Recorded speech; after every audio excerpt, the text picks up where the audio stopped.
Next, we introduce this case where the systematic changes happen in BI parameters. The modification made in the original linear programming model is that BI is replaced by BI plus alpha I theta, while the alpha I are given input constants.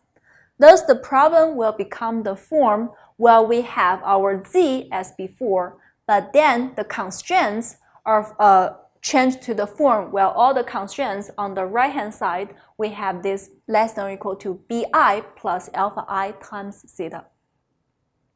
The goal is to identify the optimal solution as a function of theta, and solution procedure summary is very similar to that of CJ.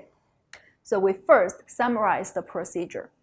Changing the BI values is equivalent to changing the coefficients in the objective function of the dual model.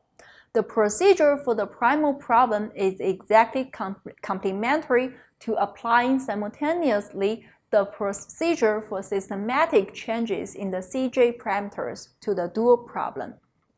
So in summary, when we change the BI parameters to systematically do the parametric programming, step 1, we solve the problem with theta equals 0 by the simplex method. Step 2, use the sensitivity analysis procedure as we discussed in section 6.6.1 case 1 to introduce the changes delta BI equals alpha I theta to the right side column. Step 3, increase theta until one of the basic variables has its value in the right side column go negative, or until theta has been increased as far as desired. Step 4, use this variable as the leaving basic variable for an iteration of the dual simplex method to find the new optimal solution. Return to step 3. To illustrate this procedure in a way that demonstrates its duality relationship with the procedure for the systematic changes in the CJ parameters, we now apply it to the dual problem for example 1. In particular, suppose that alpha 1 equals 2 and alpha 2 equals negative 1. Then the functional constraints will become negative y1 minus y3 less than or equal to 3 minus 2 theta, and then negative 2y2 minus 2y3 less than or equal to negative 5 plus theta in the standard form. So now we consider this example and then find its augmented form. After doing the simplex method, we say that this is the final simplex tableau we obtain, where we have the basic variables y's and then the non-basic variables, the value of our z, the objective function, and all these values are listed here. So then, as before, we say that since now we have changes to the BI's, the B changes are calculated by these formulas.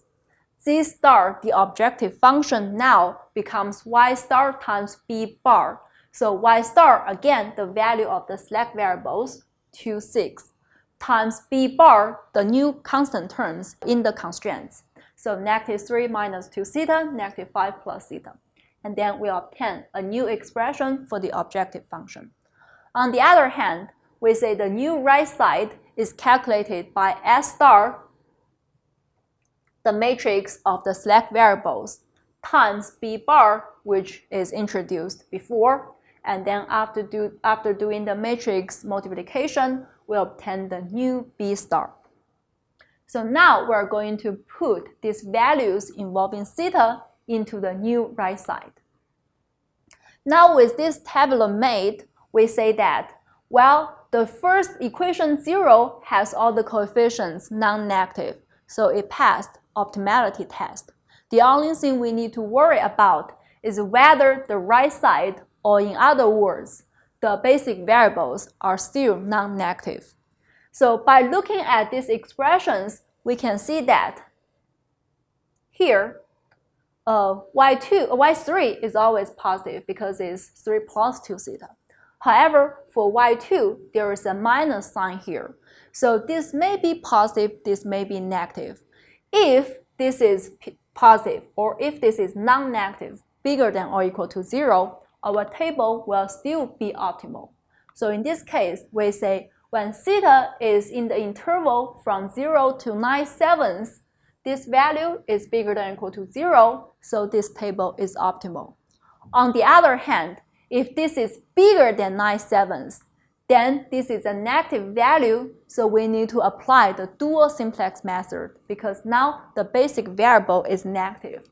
So by applying the dual simplex method, we say there are two negative coefficients, and then we do the minimum ratio test, find the ratio between them, and then we can figure out that in this case, this preserves the minimum ratio, and then using this as the using this column as the unit column, and then y2 is leaving, y1 is entering, so do the Gaussian elimination to make that column proper of the form 0, 0, 1. And then if we do the Gaussian elimination correctly, we will have a new simplex tabular. And then in this tabular, again, we check the right side. Theta is bigger than 9/7, so this is always positive. However, for this value here, 5 minus theta, so if this is bigger than or equal to 0, if this is non-negative, then our table is optimal. On the other hand, if theta is bigger than 5, then this is less than 0, and then we need to apply the dual simplex method again.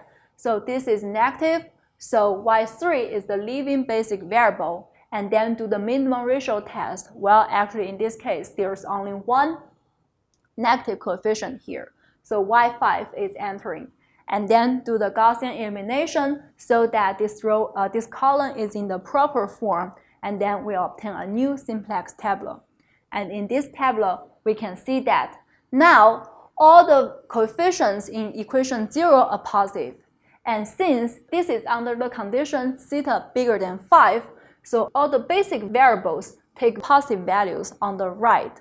So this gives us the optimal solution. And as long as theta is bigger than 5, this table is always optimal.